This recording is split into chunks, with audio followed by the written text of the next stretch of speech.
Channel को subscribe करें, साथ में बेल आइकन को दबाएं आगे की वीडियो पाने के लिए। हेलो स्टूडेंट, सभी को नमस्कार। आप लोग को स्वागत है आपके अपने यूट्यूब चैनल साहिल स्टडी सेंटर बाय साहिल सर में। आप लोग को पता है कि अभी पूरा विश्व में लॉकडाउन चल रहा है। एक कोरोना वायरस यानी कोविड-19 से अपने आप को सुरक्षित रखना है तो घर में रहिएगा, ठीक है। घर में रहते हुए आप लोग को ऑनलाइन पढ़ाई करनी है। सरकार भी, गवर्नमेंट भी कई माध्यम से आप लोग को ऑनलाइन एजुकेशन प्रोवाइड करने की कोशिश कर रहा है। देखिए, मेरा भी online 10th class, competition class, 12th class का क्लास हो रहा था और बहुत अधिक मैसेज आने की वजह से बार बार सब लोग 9th क्लास का जितने बच्चे वो भी रिक्वेस्ट कर रहे थे, तो इसीलिए अब मैं जल्द ही 9th क्लास का आप लोग के सामने मैथ का पेपर लेके आ रहने वाला हूं। देखिए, 9th क्लास आप लोग को इसी बुक से होने वाला है। यह बुक है हाई स्कूल प्राथमिक गणित भाग 1। जी हाँ, देख लीजिए, हाई स्कूल का गणित का है, प्राथमिक भाग 1 है। इनका जो राइटर है ये भारती भवन पीडी का है, भारती भवन पब्लिकेशन का है। इनका राइटर है असीत प्रसाद गुप्ता, सूर्यभूषण प्रसाद और श्याम नारायण ठाकुर, देख सकते हैं। तो इसी बुक के माध्यम से हम 9th क्लास का आप लोग को लेकर आ रहे हैं वीडियो। जितने भी 9th क्लास के हैं स्टूडेंट, इस मैसेज को, इस वीडियो को जरूर फॉरवर्ड कीजिएगा आप लोग अपने फ्रेंड के पास, बहन के पास, दोस्त के पास, जितने भी मेंबर हैं, क्योंकि पूरा इस बुक का सॉल्यूशन हम करने वाला हूं। यहाँ पूरा बुक का सॉल्यूशन आप लोग को हम करने वाले हैं। कौन सा चैप्टर पढ़ाएंगे सबको समझ में आएगा और सबको ले चलेंगे। बहुत जगह इसका पढ़ाई स्टार्ट हो चुका है, इसलिए तो हम शुरू से नहीं पढ़ाएंगे, वैसा उठाएंगे ना कि सबको एक साथ पता चले। मैं भी ऑफलाइन क्लास कराता हूं, मेरा भी इसमें पढ़ाई अधिक से हो चुका है, तो वहां से पढ़ाऊंगा जहां से क्लास स्टार्ट अभी कहीं भी नहीं हुआ होगा, ठीक है। इसमें 9th क्लास का है क्वेश्चन टोटल। तो आइए हम लोग स्टार्ट करते हैं। तो इसका विषय सूची देख लेते हैं, बहुत से पढ़ना है। रियल नंबर, बहुपद, बहुपद के गुणनखंडन, नियामक ज्यामिति, दो चर वाले रैखिक समीकरण, यूक्लिड, ये बहुत का ऊपर से क्लास हो चुका है। देख लीजिएगा, ऊपर से बहुत क्लास हो चुका है, इसलिए एक ऐसा चैप्टर हम उठाते हैं जो सबका हो, सबके लिए हो। तो आइए अध्याय 13 हम लोग देखते हैं, हीरोन का सूत्र और इसका प्रयोग। पेज नंबर 327, पेज नंबर है 327। चलिए, अध्याय 13 पेज नंबर 327, क्लास 9। हाँ जी, आप लोग को यूट्यूब में जाना है और साहिल स्टडी सेंटर सर्च करना है और वहां पे एक लाल का बटन होगा, उस सब्सक्राइब लिखा होगा, उसको क्लिक कर देना है। इससे क्या होगा, इससे आपको कोई नुकसान नहीं है। जो भी मैं वीडियो 9th का, 10th का, कंपटीशन का, 12th का डालूंगा, उसका नोटिफिकेशन आपको जैसे ही हम यूट्यूब पे अपलोड करूंगा उसका नोटिफिकेशन आप पे पहुंच जाएगा, ठीक है। इसलिए चैनल को बोलते हैं उसको सब्सक्राइब कर लीजिए। सब्सक्राइब बटन को, एक बार सब्सक्राइब लिखा हो उसको आप एक बार टच कर लीजिएगा, ठीक है। साथ में बेल आइकन घंटे का जैसा निशान रहेगा उसको भी दबा लीजिएगा। चलिए, तो अध्याय 13 क्लास 9th आ जाइए।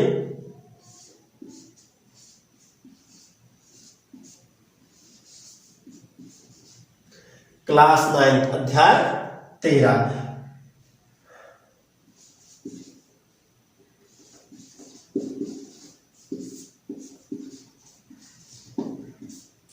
टेंथ क्लास के बच्चों बहुत से प्यार दिए हैं, बहुत से बच्चे जुड़े हुए हैं और मैं चाहता हूं कि 9th क्लास का भी बच्चा जरूर जुड़े। आपको इससे बहुत फायदा है। हर एक टॉपिक मैथ, साइंस, आर्ट्स तीनों पेपर यहाँ कराया जाएगा। चलिए, तो हीरोन का सूत्र और प्रयोग।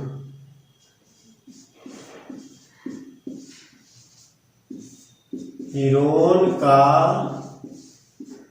सूत्र और इसका प्रयोग और इसका प्रयोग। ठीक है, लिख सकते हैं Heron's formula, Heron's formula and its application.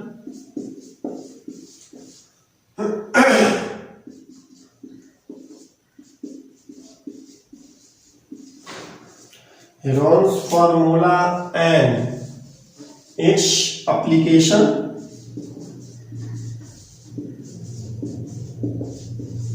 चलिए,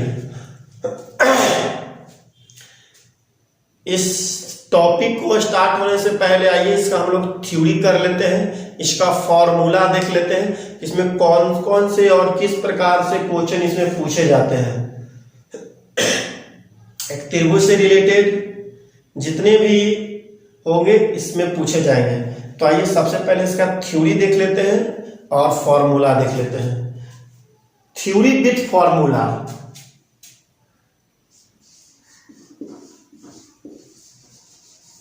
थ्योरी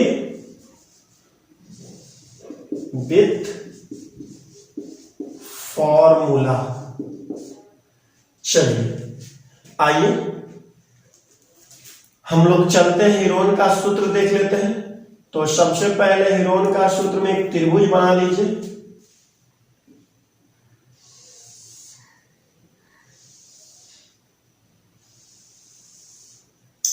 चलिए, ए बी और सी एक त्रिभुज है। तो समझिएगा, ए के सामने वाले, देखिए त्रिभुज में 3 कोण होते हैं और 3 भुजा होते हैं, तो बेसिक नॉलेज है, इस सबके पास होगा ही होगा। तो इस सामने वाले भुजा को स्मॉल ए कहते हैं, इसके सामने ये स्मॉल बी हो गया भुजा, और सी के सामने स्मॉल सी। ठीक है, चलिए अब आते हैं, हम लोग आते हैं सबसे पहले त्रिभुज की परिमिति के बारे में जानते हैं। परिमिति किसे कहते हैं? एरिया को चारों तरफ से, एरिया को चारों तरफ से घेरना परिमिति, परिमाप ये सब बोला जाता है। ठीक है, तो सबसे पहले बात कर लेते हैं त्रिभुज की परिमिति की।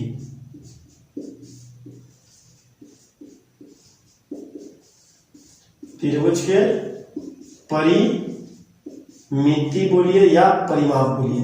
तो देखिए त्रिभुज में कितने भुजा होते हैं? त्रिभुज में 3 भुजा होते हैं। तो कुछ नहीं करना है, बस तीनों भुजा को योग कर दीजिए, यानी कि angle A plus B plus C, ये मेरा क्या हो गया? त्रिभुज का परिमाप। एक आता है त्रिभुज का अर्ध परिमाप। 2 नंबर हम लोग पढ़ेंगे, त्रिभुज का अर्ध मतलब आधा परिमाप। जितना परिमाप है a प्लस बी प्लस सी बटा 2, इसको 2 से भाग कर दीजिए कि अर्ध मतलब क्या होता है? आधा। तो इसे अर्ध परिमाप को हम लोग एस, ABCD के लेटर एस से हम लोग डिनोट करते हैं, सूचित करते हैं। ठीक है, चलिए अब एक इसमें देखते हैं लास्ट, त्रिभुज का फॉर्मूला। हीरोन का, देखिए हीरोन एक गणितज्ञ थे, ग्रीक, एक ग्रीक गणितज्ञ थे। यहां पे समझ लीजिएगा, जगह है ना। हाँ, हीरोन एक गणितज्ञ थे। हीरोन एक लिख देते हैं, ग्रीक के गणितज्ञ थे। क्या थे? गणितज्ञ। हीरोन क्या थे? गणित के, हीरोन एक ग्रीक के गणितज्ञ थे। उन्होंने जो भू सर्वेक्षण, भूमि को मापने के लिए बनाया था कि मेरा त्रिभुज, मेरा आयत, मेरा वर्ग, सबको कैसे हम माप सकते हैं, किस माध्यम से उसको बना सकते हैं। तो इन्होंने ही सूत्र दिया था। हीरोन साहब जो ग्रीक के रहने वाले थे, वो एक क्या थे? वह एक गणितज्ञ थे। क्या थे? वह एक गणितज्ञ थे। ठीक है, चलिए आगे बढ़ते हैं, तो आइए सबसे पहले इसका देख लेते हैं त्रिभुज का फॉर्मूला यानी कि क्षेत्रफल। त्रिभुज का क्षेत्रफल यहां पे देखिए, त्रिभुज का क्षेत्रफल। जब भी त्रिभुज का क्षेत्रफल आता है इसको हम लोग लगाते हैं रूट अंडर से, root under S into S minus A into S minus B into S minus C. अब जहां एस अर्ध परिमाप और ए बी सी क्या हो गया, भुजा, लिख सकते हैं। जहां एस अर्ध परिमाप, ए बी सी क्रम से क्या हो जाएगा, भुजा आपको दिया रहेगा। तो ये होता है त्रिभुज का क्षेत्रफल। ये 3 फॉर्मूला है, ठीक है। ऐसे एक और विधि होता है त्रिभुज के क्षेत्रफल के कि 1/2 आधार गुने ऊंचाई, और भी लगा सकते हैं। और भी होता है त्रिभुज का क्षेत्रफल, त्रिभुज का क्षेत्रफल 1/2 आधार गुने ऊंचाई, ये भी त्रिभुज का क्षेत्रफल होता है, ठीक है। अब इससे रिलेटेड जितना भी क्वेश्चन है, जितने भी क्वेश्चन है वो हम करेंगे। उससे पहले और कुछ फॉर्मूला है, जो भी है आप इसको एक स्क्रीनशॉट ले सकते हैं। स्क्रीनशॉट के माध्यम से इसको कर लीजिए आप लोग, बेहतर रहेगा। चलिए हो गया, आगे बढ़ते हैं और इसको पहले मिटाते हैं। यहां तक क्लियर है ना। चलिए आइए,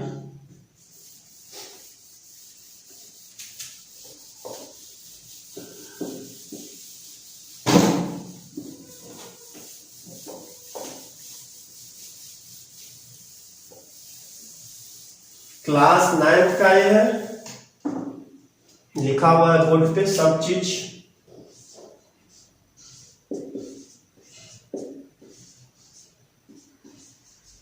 क्लास 9th, ठीक है। चलिए आगे भी देख लेते हैं, कुछ फॉर्मूला और भी होते हैं। एक फिर से त्रिभुज ले लीजिए,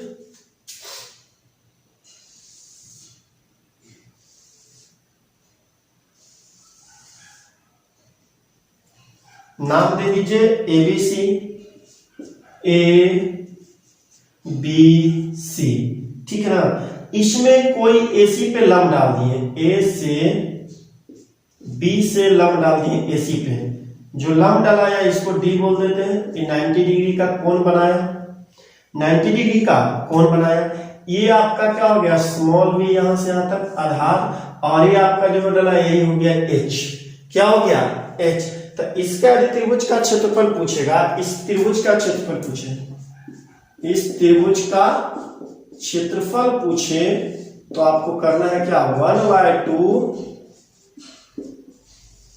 आधार गुने ऊंचाई। जहां पे 1/2 आधार आपका ये हो गया बेस,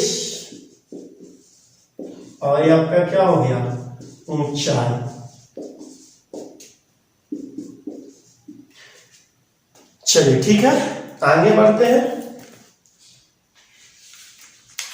हाँ चलिए, तो क्षेत्रफल के यूनिट से वर्ग को सेंटीमीटर, सेंटीमीटर को वर्ग में। देखिए इस चैप्टर हीरोइन के सूत्र से पहले आपको पाइथागोरस साहब का जो पाइथागोरस साहब ने जो दिया था उसको भी बेहतर ढंग से समझना होगा। पाइथागोरस के तरीका को, पाइथागोरस साहब के नियम को, उसको आप लोग को बेसिक से जानना होगा। यदि आप उसको समझते हैं, जानते हैं तो बेहतर होगा। पाइथागोरस साहब क्या कहते हैं, जो यूनान के प्रसिद्ध गणितज्ञ थे। पाइथागोरस साहब क्या कहते हैं कि किसी त्रिभुज का कर्ण, जी हाँ, किसी त्रिभुज का कर्ण अन्य दो भुजाओं के वर्ग के योगफल के बराबर होते हैं। और इस बात को जितना जल्दी आप समझ लीजिएगा उतना फायदा है आप लोग के लिए। कि त्रिभुज का कर्ण अन्य दो भुजाओं के वर्ग के योगफल के बराबर है। ये प्रसिद्ध यूनानी दार्शनिक एवं गणितज्ञ पाइथागोरस साहब का कहना था। तो उसको थोड़ा आप लोग समझ लीजिए ये होता है क्या, इसको बहुत जरूरी है बच्चों, हम समझना बहुत जरूरी है इसको। देखिएगा पाइथागोरस,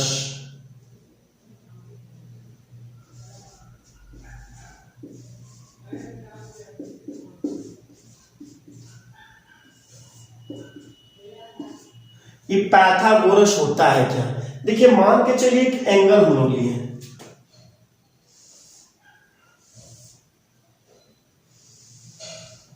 ये हम समकोण त्रिभुज लिए ए बी सी, यहां पे आपका 90 डिग्री है, ठीक है ना। पाइथागोरस में यहां पे आपका 90 डिग्री है, ठीक है।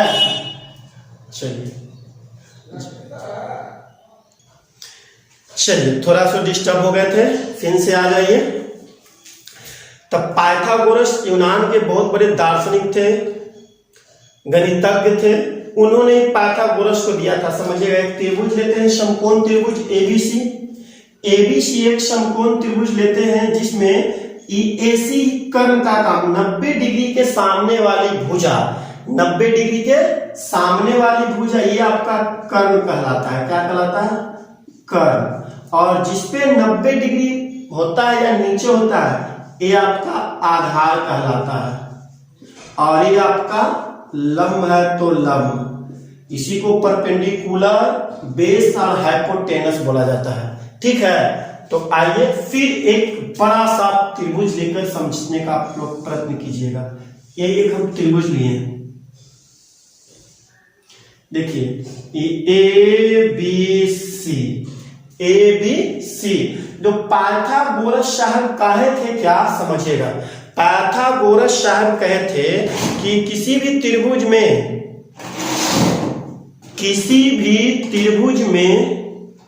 कर्ण अन्य दो भुजाओं के वर्ग के योगफल के बराबर होता है, वर्ग के योगफल के बराबर होता है। तो कर्ण क्या है? कर्ण है कर्ण का वर्ग अन्य दो भुजा यानी कि ए बी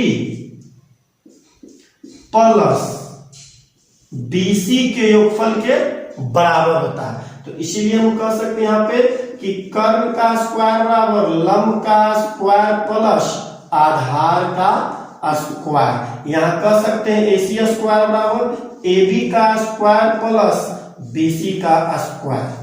इस बात को आप लोग समझ लीजिए, जितना समझिएगा उतना बेहतर है, जल्दी समझ में आएगा, ठीक है।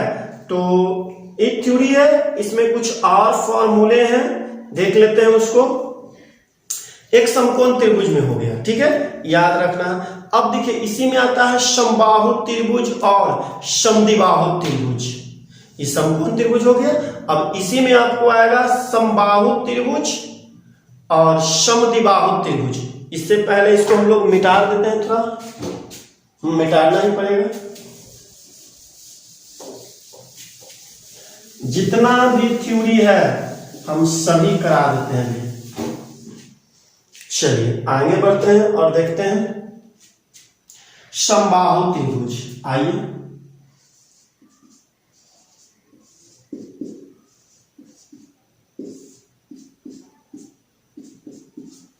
समबाहु त्रिभुज। तो समबाहु त्रिभुज देख लेते हैं। सम मतलब बराबर, बाहु मतलब भुजा, जिसकी सभी भुजा बराबर हो। मान के चलिए यही हम देते हैं।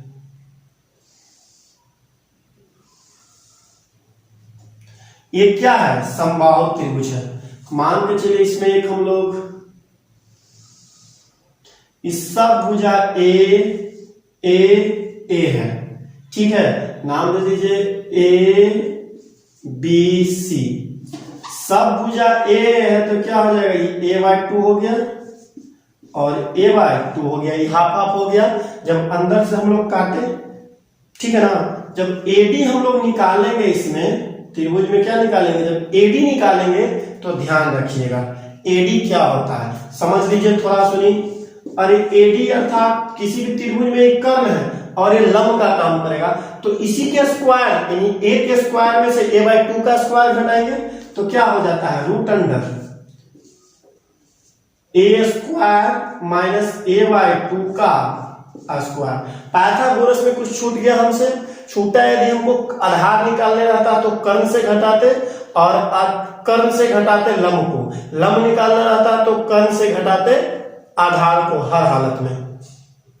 चलिए तो आइए इसीलिए इसको a स्क्वायर a का स्क्वायर बटा 4 एलसीएम लीजिए, तो एलसीएम हो गया 4, तो 4a square minus a square घटेगा तो क्या बचेगा root 3a square by 4, root 3a square by 4 ये पूरा का स्क्वायर है, सॉरी ये पूरा में स्क्वायर है 3 का स्क्वायर बाय 4। तो देखिए स्क्वायर और 4 हट सकता है, तो ये रूट 3 इसको रहने देते हैं, a खत्म बचा क्या 2, क्योंकि स्क्वायर खत्म a निकला मेरा ad। तो समबाहु त्रिभुज का क्षेत्रफल ध्यान रखिएगा, समबाहु त्रिभुज का क्षेत्रफल देखिए यहां पे समबाहु त्रिभुज का क्षेत्रफल, समबाहु त्रिभुज का क्षेत्रफल क्या होता है ये होता है रूट 3/4, रूट 3/4 भुजा स्क्वायर, रूट 3/4 इंटू भुजा, भुजा क्या है a है तो a स्क्वायर, यही याद रखिएगा क्योंकि ये 1 1 2 हो जाता है इसलिए 2 दूना 4, ठीक है।